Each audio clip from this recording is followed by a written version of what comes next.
स्वर्ग का हकदार कौन? किसी समय की बात है। मरने के बाद 4 व्यक्ति स्वर्ग के द्वार पर खड़े थे। इन 4 व्यक्तियों में पहला राजा था, दूसरा एक बिजनेसमैन था, तीसरा पंडित था और चौथा एक आम आदमी मजदूर था। किसी को भी यह पता नहीं था कि कौन स्वर्ग के अंदर प्रवेश कर पाएगा और कौन वहीं से वापस लौटा दिया जाएगा। सब स्वर्ग का दरवाजा खोलने की राह देख रहे थे और आपस में बातें कर रहे थे। जैसे कि राजा को मरने से पहले से ही आदत थी, उसने अपनी बात सबसे पहले बताई। राजा ने कहा, मैं बहुत प्रख्यात राजा हूँ। मैंने धरती पर अपना बहुत नाम कमाया है, इसलिए पूरी संभावना है कि मैं ही स्वर्ग में जाऊंगा। फिर व्यापारी ने अपनी बात सामने रखी। वह बोला, मैंने धरती पर खूब धन कमाया और उस धन से मैंने सैकड़ों लोगों की मदद की, इसलिए मैं ही स्वर्ग का हकदार हूँ। अब बारी थी पंडित की, तो पंडित ने मुंह खोला और सबको कहा, चाहे तुम जो सोच लो, लेकिन ये बात तो तय है कि स्वर्ग के दरवाजे खुलेंगे तो मेरे लिए ही। सब जानते हैं कि पंडित दिन रात भगवान को याद करते हैं, इसलिए स्वाभाविक है कि स्वर्ग में पंडित का स्वागत किया जाए। जब सबने अपना अपना पक्ष रख दिया, तब सबकी नजर उस मजदूर पर थी जो चुपचाप अपनी नजरें नीचे झुकाए बिना कुछ बोले वहीं पर खड़ा था। स्वर्ग का दरवाजा खुला और वहां पर एक देवदूत आकर खड़ा हो गया। देवदूत के हाथों में एक पुस्तक थी जिसमें इन सभी के कर्मों के बारे में लिखा हुआ था। देवदूत ने सबसे पहले राजा को अपने पास बुलाया और उससे पूछा, तुम बताओ, तुमने अपने जीवन में क्या क्या अच्छे कर्म किए हैं? मैं उन्हें इस पुस्तक में देखकर फैसला करूंगा कि तुम्हें अंदर आने देना है या नहीं। राजा ने कहा, मेरा राज्य जितना बड़ा था उतना ही समृद्ध था और मेरी राज्य के सभी लोग खुशहाल थे। सभी बड़े आनंद से रहते थे। मैंने उन्हें कभी भी किसी भी चीज की कमी नहीं होने दी। यही मेरे अच्छे कर्म है। देवदूत ने अपने पुस्तक में देखा और देखने के बाद राजा से कहा, तुम सच बोलते हो। तुमने अपने राज्य की प्रजा को बहुत सुखी रखा था, लेकिन तुमने अपने राज्य की सीमा बढ़ाने के लिए जितने युद्ध किए थे, उन युद्ध की वजह से हजारों सैनिकों ने अपनी जान गंवा दी थी। उन हजारों सैनिकों के परिवार के दुख का कारण तुम बने थे, इसलिए तुम स्वर्ग में नहीं आ सकते। अब बारी थी व्यापारी की। व्यापारी से जब देवदूत ने पूछा कि तुम्हारे अच्छे कर्म क्या है, तब व्यापारी ने उससे कहा, मैंने सैकड़ों लोगों को खाना खिलाया है, कई आश्रमों में दान किया है, कई निराश्रित लोगों के लिए घर बना कर दिया है। यह मेरे अच्छे कर्म है।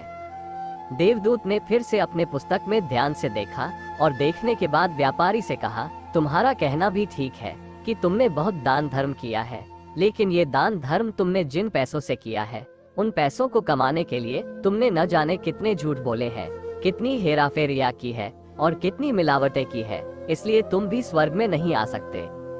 जब पंडित से यही सवाल किया गया, तो पंडित ने बड़े ही आत्मविश्वास के साथ कहा, मैंने अनगिनत लोगों को ज्ञान दिया है, हजारों यज्ञ और पूजाएं की है और दिन रात भगवान का जाप किया है।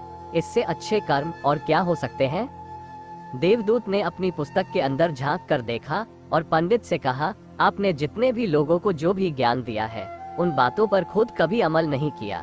आपने यज्ञ, पूजा या भगवान का नाम निस्वार्थ भाव से कभी नहीं लिया, इसलिए आपका भी स्वर्ग में आना प्रतिबंधित है।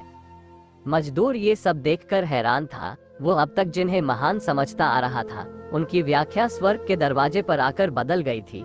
धरती पर जिन कामों को अच्छा समझा जाता है, उनका यहाँ पर कोई मूल्य नहीं था।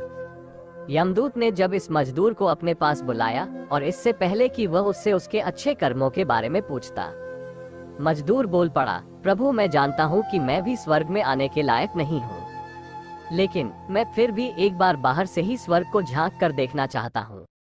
बस इससे ज्यादा मेरी कोई इच्छा है ही नहीं, क्योंकि ऐसी इच्छा पालने के लिए मैंने जीवन में कुछ भी नहीं किया है। मैं पूरा दिन मेहनत करता और जो भी पैसे कमाता उन्हें अपने परिवार के पालन पोषण में खर्च कर देता, इसलिए दान धर्म के लिए कुछ बचता ही नहीं। लोगों की भला मैं क्या सेवा करता, क्योंकि काम के बाद जो थोड़ा सा समय मिलता उसको अपने ही बूढ़े माँ बाप की सेवा में बिता देता, और यह सब करने के बाद मैं कभी कभी मंदिर भी चला जाता और भगवान ने जैसा भी मुझे दिया है उस जीवन के लिए धन्यवाद कहता। देवदूत ने अपनी पुस्तक में बड़े ध्यान से देखा और थोड़ी देर देखते ही रहा। फिर उसने मजदूर से पूछा कि तुम याद करके बताओ, तुमने कभी तो कोई अच्छा काम किया होगा। मजदूर ने थोड़ी देर सोचने के बाद बोला, हाँ, मुझे थोड़ा थोड़ा याद है। एक बार मैं बहुत भूखा था और मैं खाना ही खाने बैठा था कि एक बहुत ही कमजोर कुत्ता जो ठीक से चल भी नहीं पा रहा था, वह मेरे पास आ गया और मेरे खाने को देखने लगा, तब मैंने अपनी रोटी उसे खिला दी थी और उस दिन मैं खुद भूखा सोया था। मजदूर की बात सुनने के बाद देवदूत मुस्कुराया और मजदूर को बड़े सम्मान से स्वर्ग के अंदर लेकर गया। दोस्तों, अच्छे कर्म, लोभ, मोह, माया इन सब भाव में आकर नहीं किए जाते और ना ही उन्हें अच्छे कर्मों की श्रेणी में गिना जाता है। निस्वार्थ भाव से किया गया एक अच्छा कर्म भी आपके जीवन के सारे पाप धोने की शक्ति रखता है। इसलिए जब भी मौका मिले निस्वार्थ भाव से और अच्छे मन से अच्छे कर्म करें।